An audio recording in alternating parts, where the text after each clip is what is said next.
Thank you for tuning in to the Catch a Lift Fund's Coach's Corner podcast. We hope you enjoy today's episode and will consider supporting the Catch a Lift Fund and the veterans we serve. Visit our website for more information about our programs at catchaliftfund.org. If you are experiencing a mental health crisis or suicidal thoughts, please call 988 or the Veterans Crisis Line 988, followed immediately by the number 1. The views and opinions expressed during the Coach's Corner podcast are solely those of the individuals involved and do not necessarily represent those of the Catch a Lift Fund. The Catch a Lift Fund does not verify or warrant the truth or accuracy of statements made during the podcast, and statements therein are not to be construed as an official policy or position of the Catch a Lift Fund. This podcast is provided for informational purposes only, and nothing herein should be construed as health, medical, or other professional advice. The Coach's Corner is a place for veterans to connect, heal, and share their stories. I'm Melissa Luke, the host of the Coach's Corner podcast. I am a U.S. Army Iraq War veteran, coach, and program director for the Catch a Lift Fund. The Coach's Corner is sponsored by ID Technologies. Welcome to this week's episode of the Coach's Corner. We're excited to bring you another new episode of the Coach's Corner, this week highlighting Cal veteran athlete and U.S. Army veteran William Walker. Welcome to this week's episode of the Coach's Corner. William, welcome. Thank you. Thank you so much for having me. Oh, it's a pleasure to get to speak with you this morning. Let's jump right into it, William. Talk to us about serving and, what that drive was to want to serve. That drive being wanted to serve has always been installed in me. I've always wanted to do something great, and what better sacrifice to represent your nation, where you can stand for equality and rights for everybody that you can come across paths with, or people you know and don't know. Meaning also you're going to serve ungrateful and grateful people, right? But the passion to serve a great nation, so that people don't have to be in fear or not have the stuff that some people don't have, but we have it here in America, and just being alongside your brothers and sisters to just stand up for what's right and give people the opportunity to have and to dream, to hope, to love, to be a part of something great. And so, but service has always been installed in me, and I will not trade it for nothing in the world. That's tremendous. Thank you for speaking to that. What was it about the Army specifically that made you want to go that route? Lieutenant Colonel Hal Moore, and now General Yes. Hal Moore, rest in peace to one of the greatest legends of all. And being on Sand Hill at Fort Benning, the history about it, and now I believe it's going to be named after him and him and his family. But we were soldiers, just watching that movie. I've always said I wanted to be a part of Vietnam War, but I wasn't born in that era. So right. But I wish I was. But just seeing the similarities of what they had versus compared to what we were dealt with. And even in the modern wars. And now when you come back home, when it came back home then, I've had people, talk bad about you, right. And that hurt. But then I just remember, I had my brothers and sisters that we fought alongside with, and both on the American side and also the other NATO countries that were involved.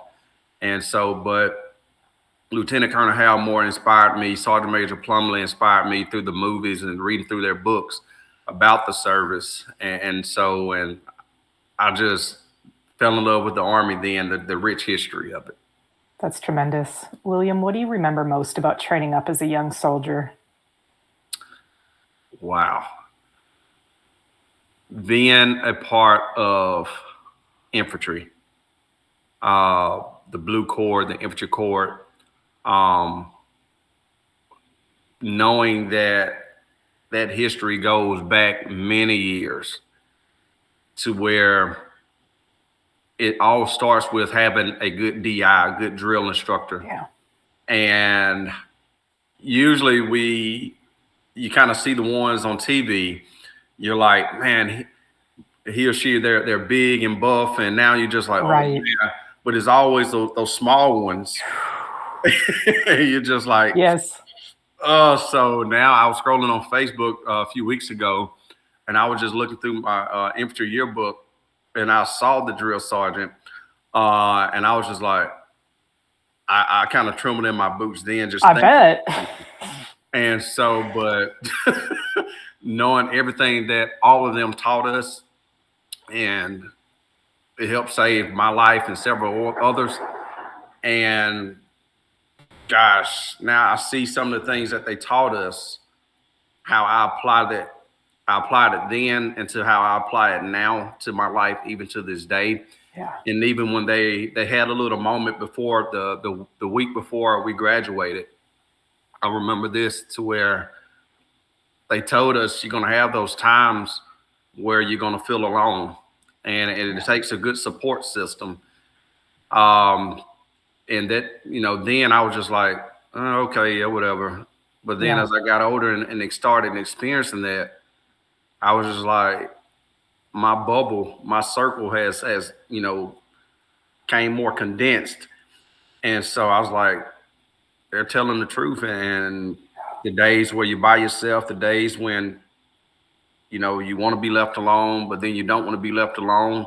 Right. And so just thinking about the mental capacity of on how they trained us to always know you're going to have your brothers and sisters there with you, even when they're not there with you. What would it look like, William, for you after you finished up, your basic and your AIT? How long would it be before you would deploy to Afghanistan? Lord, it was some years. It was just to hurry up and wait with Uncle Sam. Okay. We were supposed to go to,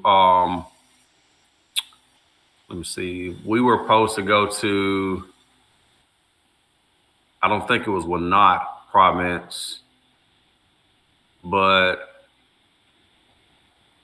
we ended up getting relocated to another area. And, but it was a couple of years later. But it just felt like throughout all the trainings and everything, and just what, the training, everything was so real. And then when you go out to Fort Irwin, California, and it's just like a culture shock to where that's what you're going to be faced with. And that's what we got dealt with when we got there. What year would it be that you would go to Afghanistan, William? That was 2012. What was Afghanistan like at that time? Green on blue. A lot of green on blue. You had BBS, suicide bombers, firefights still, and even when you're in the MATVs,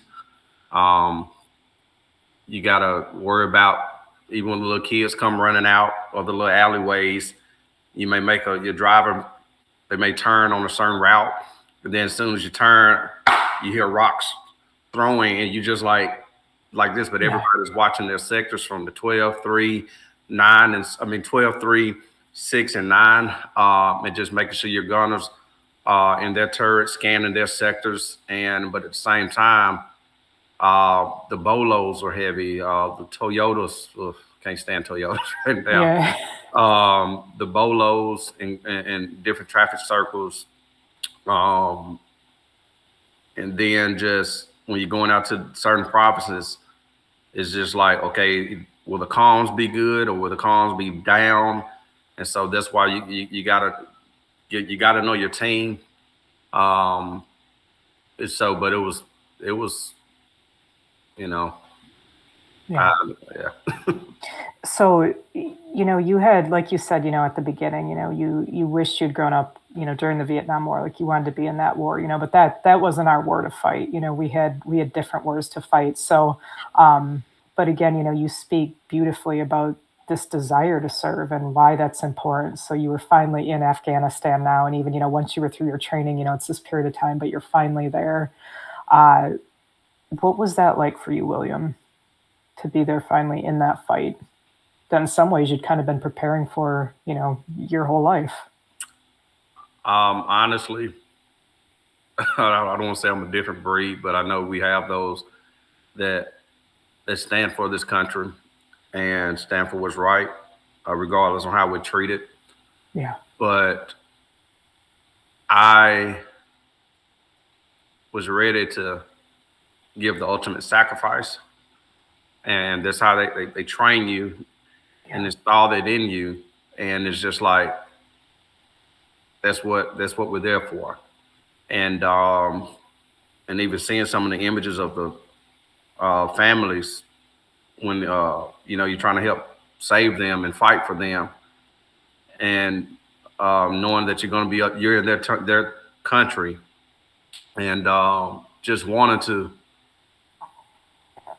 give the ultimate sacrifice. And I know I have those days where the flashbacks, the days where you're just like, okay, man, I wish I'd have stayed over there. I wish it'll have ended over there sometimes, but God has a bigger purpose and plan outside of that, and so just juggling with that a lot. Where some very slim, maybe 1% of people throughout the nation will understand, and you just kind of giving that ultimate sacrifice, and having to be with some of your former brothers and sisters who didn't get to come home, but you're home, and even when you come home, you lose brothers and sisters to suicide, and that has happened. And I remember a time over there where I found out something happened back home, and that about took me out of it. And but I have my great brothers like Corporal Russell and Sergeant First Class Weisinger, Sergeant First Class Bryan, Sergeant Major Black, Sergeant Cottle, Sergeant First Class Cottle, all of them, people like that. Shucks, just was always there. But just knowing it could have been us, and the regret to where sometimes sitting on top of IED and it did not go off. When you look down, you're getting out of dismount your MAT B, and you're just like, why did it not go off? And having those things that come to your mind, and you're just like, well, luckily, thank God, the jammers working today. Yeah. Good night, for sure. William, what was the day-to-day kind of like for your unit? Patrols, mounted, dismounted, training, some of the ANAs, also running missions alongside with them, and escorting HVPs, high value personnels, to different areas sometimes, and back and forth like that. So it's kind of, yeah. What was it like working with that local population?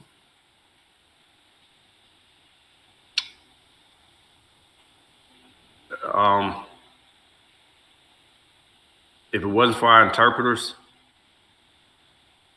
everybody hair on the back of their neck just always standing up. Yeah. And just knowing who could it be today. 1 minute you may go into a compound or base or fob, and you see this person. The next thing you know, it's just like, it's not like the 1,000-yard stare, but it's like that gut feeling that if you see somebody in advance, you're questioning your mind, like, okay, how do I not know this person is going to turn on us? Yeah. They're learning our tactics, they're learning our everything, and it's just like, Okay, but that's where the training comes in, to where always being alert, not being complacent, and even just embracing the unknown. And I'll say embracing the suck with Yeah. people. And so, we were in a certain area, and it came across the comms where a soldier, I think they was out there taking pictures with a unit, and all of a sudden a child came and stabbed that U.S. personnel in Oh, the neck. jeez. And it's just like everybody alert system just went right back up, and you're just like, wow. And I don't know if that person made it home, and so, but I hope they did. Yeah. But just dealing with the unknowns, and then every time you try to give a, um, even when you're on the routes, you have, especially in the rear, you don't know. The gunner in the rear truck is just like the the, the intense and the alertness they have to be on, because even with your 240 or your 50 cal, or however you have their guns sorted, you never know. Okay, you're trying to get them to, hey, stop, but if they keep on coming, hey, you're gonna have Yeah. to use your force. Right. And so, and you had those instances where you just like, okay. And then, I mean, we've been over there for years, and some of those people knew, and some of them are trained to hate Americans. And we don't know them from our right hand to the left hand. We're Yeah. just trying to go over there and do our job. But then you have the ones that's like, leave our country alone. We don't want this because y'all bring violence to us. How do we bring violence over there to y'all, and we're trying to help? Yeah. So, but yeah. Looking back on it now, William, all these years later, what do you remember most about that time in Afghanistan?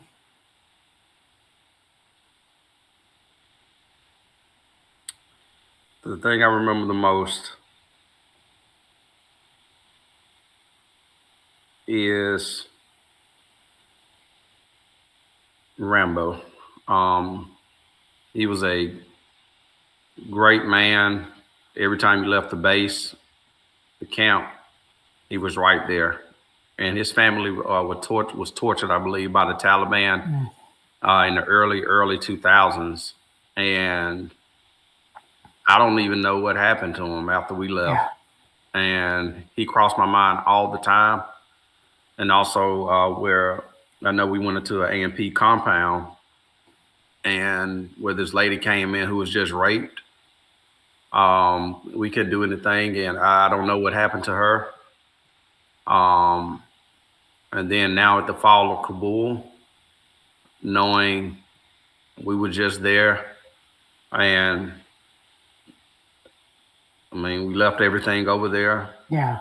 We left innocents. We left interpreters, and I feel like the government neglected them, and that haunts till this day. I really hate it, Yeah. and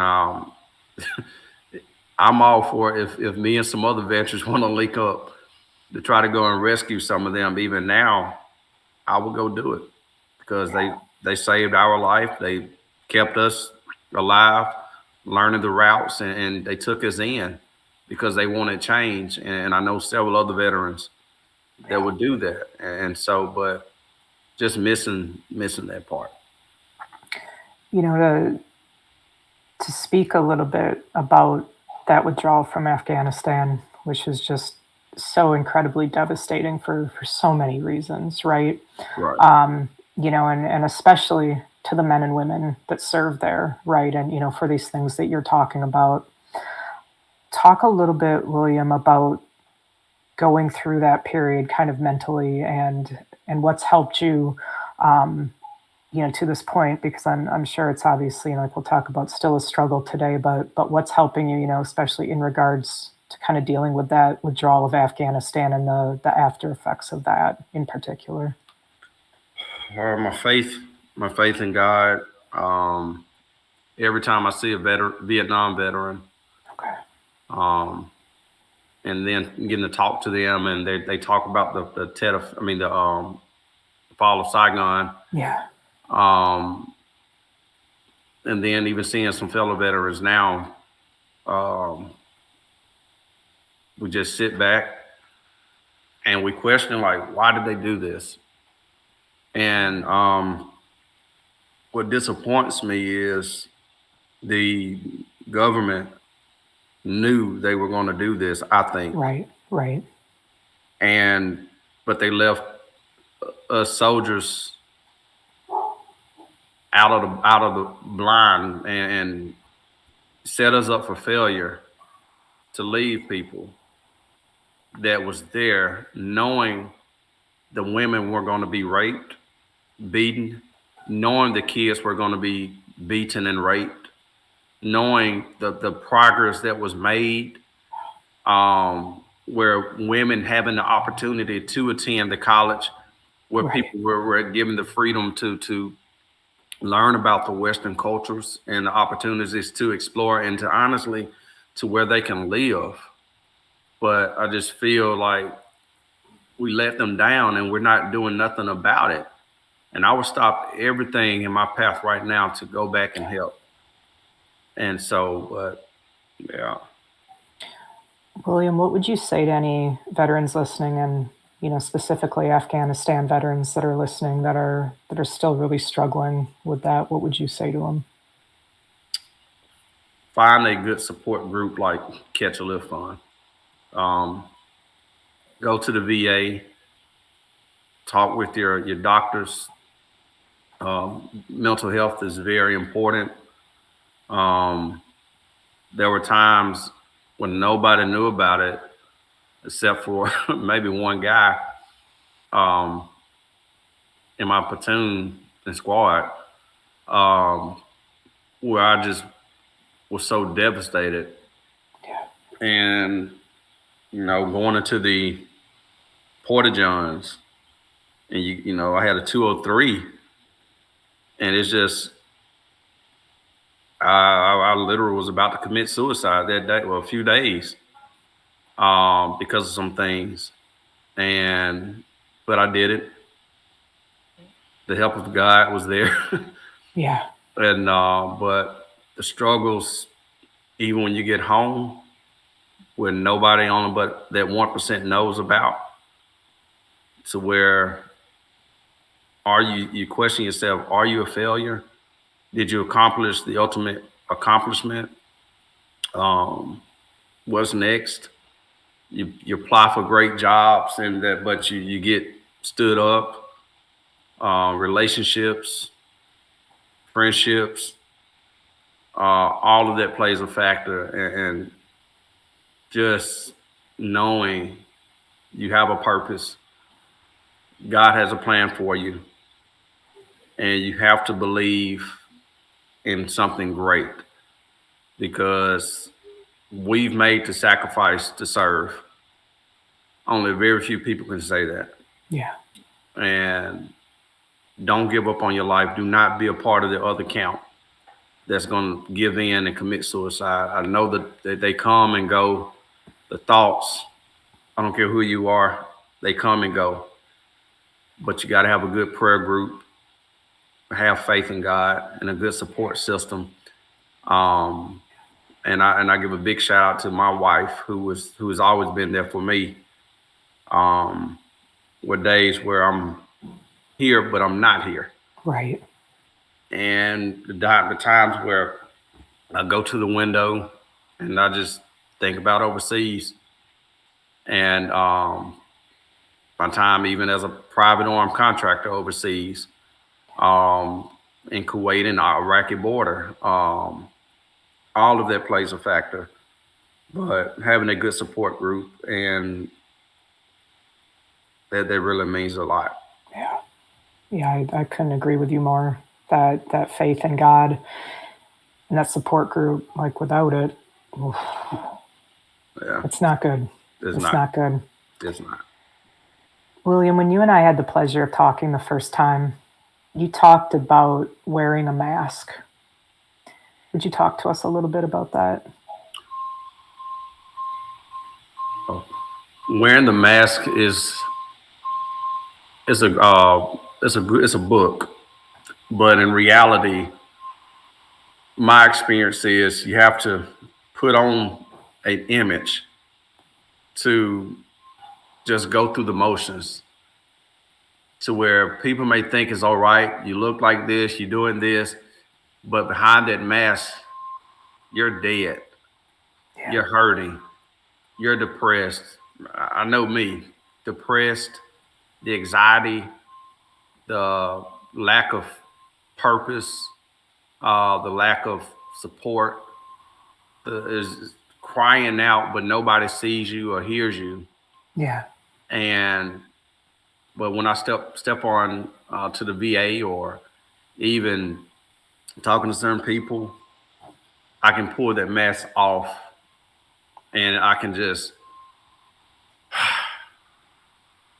be a little bit relieved. But then it's just for temporarily. But that mask covers up so much, so much. The scars, the the meaning to who am I? What am I supposed to do on this earth? You know, I want to continue to serve. I want to do this. I want to do this. But you get the bad news because of something. Well, let me throw the mask back on. Yeah. But my mask covers up depression.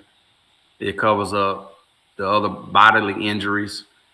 It covers up all of that to where you just got to go through the motions. And I really can sense and see how some of the former veterans that committed suicide, sometimes you can kind of see and sense this is what they dealt with. But by faith in God and support group, it may be a quick post.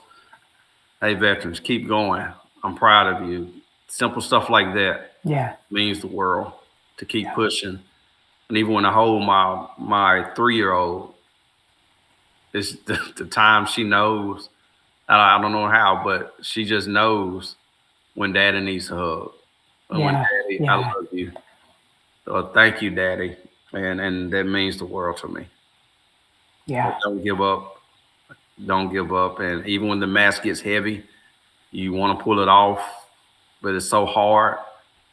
Hey, talk to a support group, and I promise you that mask can come off. It may come off just for a few moments or seconds. Right. But as long as you can take that mask off and see the reality and the purpose of your life, that is what keeps me going. And so sometimes that mask is right here, but the stronger revealing is right here in this hand to block it. And so, but. Thank you for speaking to that, William, and thank you so much for your service to our great country. I want to shift gears just a little bit with you. Talk to us about fitness, William. I know this is a huge part of your life.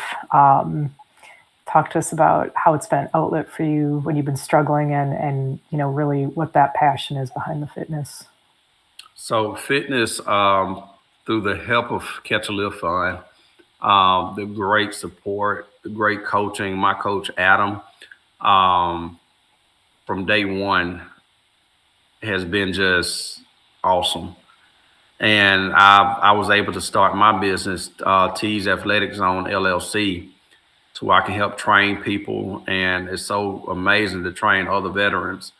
And, in between sets, we talk about stuff. I got this Air Force veteran, and we joke with each other sometimes. And so we're about military jokes, which you know about. So, but just being able to train and just have that camaraderie. But fitness has been a reminder to me to keep pushing, to keep going, to where, which I have that mentality now.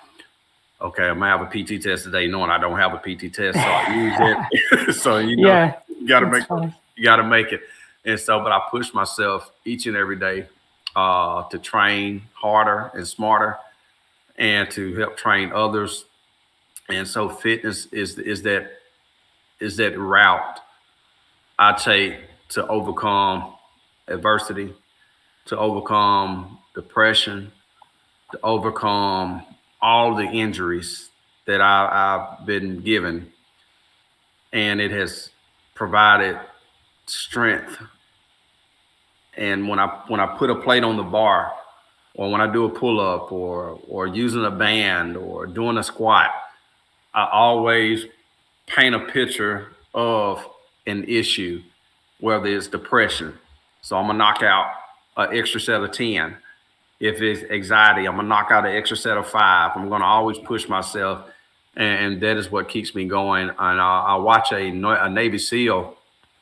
Listen to one of his podcasts. Can't say his name, but he really encourages. And I have a Navy SEAL near where I live at now, and we train a lot.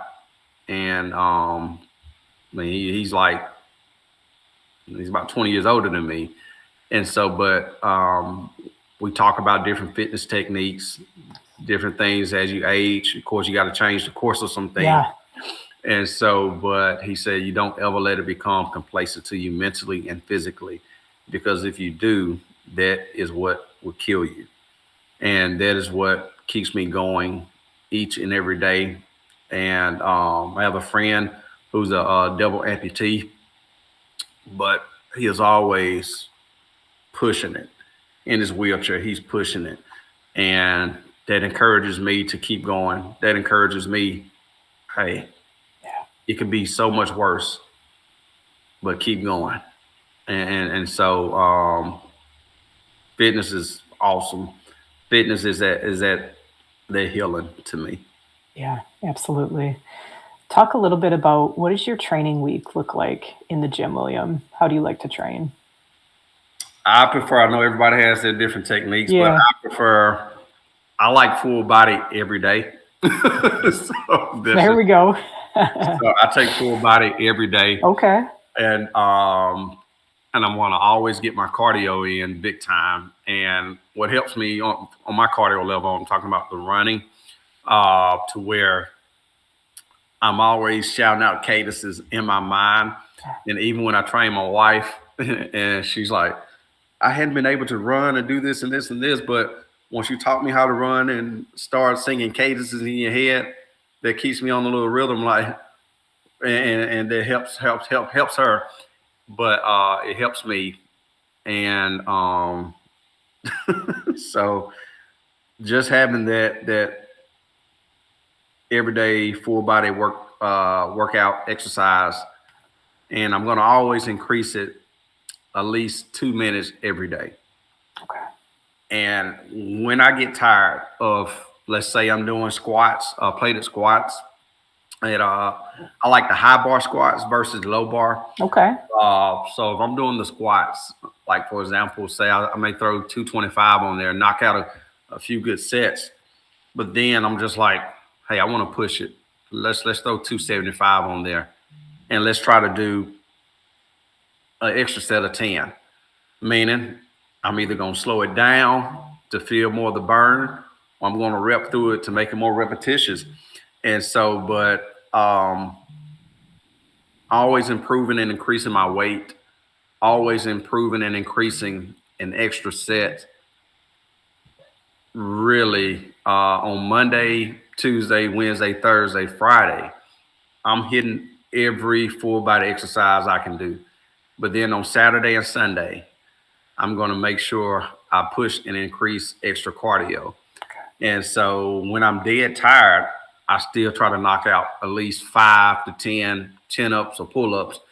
And so, which is really challenging, especially when your body is just like a so, but I have the assistance of the bands, and sometimes I get a chair and I lift one leg and pull myself up to get that support that way when I'm tired.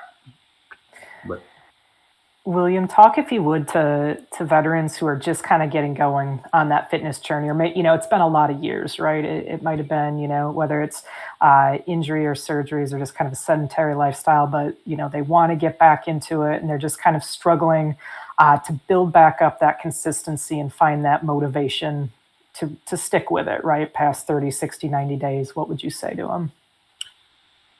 Remember the day you went to training boot camp. Remember the day you ETS'd out, and remember your last physical fitness test. And remember the excitement to where when it first started, to where mid of your career, you're just like, yeah, I'm just gonna go through the motions. And then you're doing all the talk. I can't wait till I get out and enjoy my freedom. Yeah. Just like, okay. But when you take that one day off, it leads to a week, and that leads to months, and that leads to years. And now you're battling diabetes, you're battling the Santa Claus belly, and all of that, and you're just like, yeah, I don't want to do that. So no disrespect to some veterans I see, and I'm like, what happened? And so now I'm just like, okay, how can we help? How can we do something to fix this? For And sure. some stuff may be genetic or hereditary or not taking care of your body. And so, but take advantage of the exercises, take advantage of movements. It may be 2 minutes a day, 5 minutes. Get up and move, get up and be active. You work 8 to 12, maybe 15 hours a day. And I know me, I get about 3 hours of sleep, and that's what I can go off of. I'm amped at 3-4 hours of sleep a night, and I'm back up. And I like to stay active, stay going. But to my veterans out there, push yourself. Take care of yourself. Do not become complacent to where, well, I'll put it off this day. I'll worry about it this day. Yeah. Set a reminder to where, hey, I have a challenge out there to improve myself each and every day. Because number one, you are a warrior. You served in the greatest military in the world. I would tell that to Russia. I would tell that to China. I would tell that to Iran. I would tell it to all of them, that United States military, past, former, and now current veterans, and even in the future, we have the greatest military Absolutely. in the world. So take a part of that and incorporate that into your physical activities to stand for something, and knowing that, hey, there's life outside of the military, and I'm going to make sure that my body is in top tier shape to represent this great nation. Heck yeah, I love it. That's awesome. I couldn't agree with you more. Yes. So, William, you've been the recipient of Catch a Lift Fund home gym grant equipment. How has this access to this equipment aided in your recovery and your day-to-day life? Wow. I can wake up, go downstairs, or just throughout my day, go into the home gym in my garage, and I can knock out a lot of different sets because of the great equipment that Catch a Lift has provided for me. And it is a blessing, from the intake process of everything and doing your questionnaires and your assignments that you have to do. That also keeps you on tab to, okay, they want to see a body shot. I want to make sure I'm looking good. Yeah. So that's a reminder to just hold yourself accountable, because Catch a Lift Catch a Lift holds you accountable. Yeah. And that's one thing I love about it. And having that network of people to just really be there and listen to you.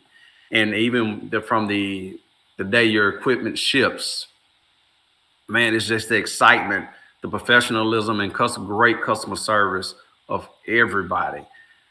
And knowing I have that, and then I apply it to my workouts of the equipment that is provided for me, I kind of use it as, don't fail them, don't fail Catch a Lift. And so every time I look at a plate, every time I look at the bar, every time I look at the bands, that is in my mindset. Do not fail Catch a Lift. represent Catch a Lift, because Catch a Lift represents all veterans. And that is dear to my heart each and every time I'm pumping out a set. That's tremendous. We're so blessed to have you part of the Catch Lift family, William. Thank I have one last question for you today.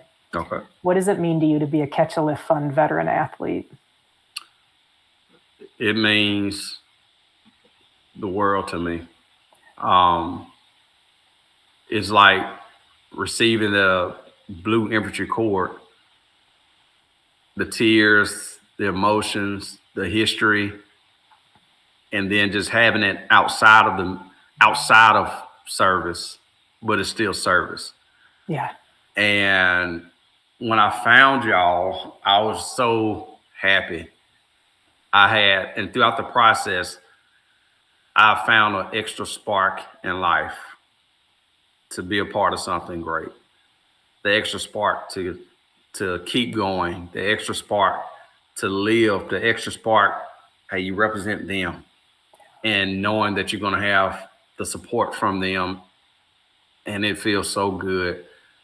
Y'all have saved my life mentally, emotionally, spiritually, and physically.